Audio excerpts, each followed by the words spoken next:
What's up, YouTube? I'm Danielle, and do you have trouble finding time to read as much as you'd like? Well, this video is going to offer you 3 tips to find more time in your day to read more books and have more fun, which for me is what life's about. Now, before we get into the tips as such, I want to clarify something. This video assumes that reading books is something you enjoy and want to do. If you're having to read something horrible for work or something, that's another video. So this is assuming pleasure reading.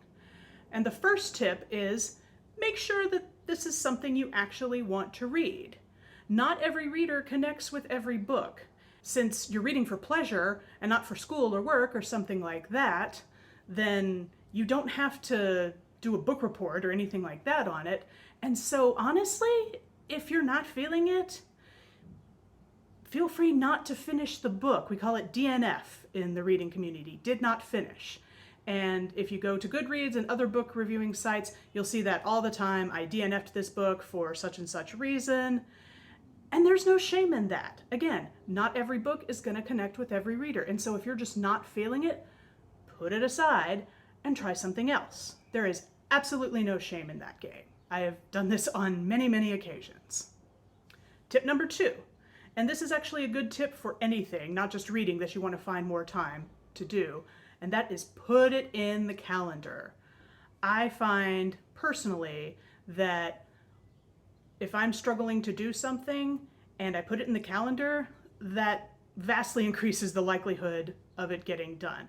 I'm a Google Calendar fan myself, but if you prefer Apple Calendar or a paper calendar or a sundial, okay, maybe not the sundial, but most paper or digital calendars will work for this purpose. In my experience, putting something in the calendar is kind of like a pre-commitment to doing it, and it raises the stakes a little bit. So if at all possible, try and put some time for reading in whatever calendar you use.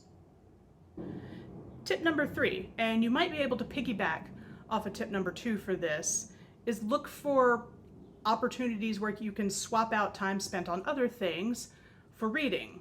Like, are you binge watching Bridgerton for the 2nd time? 1 time was enough.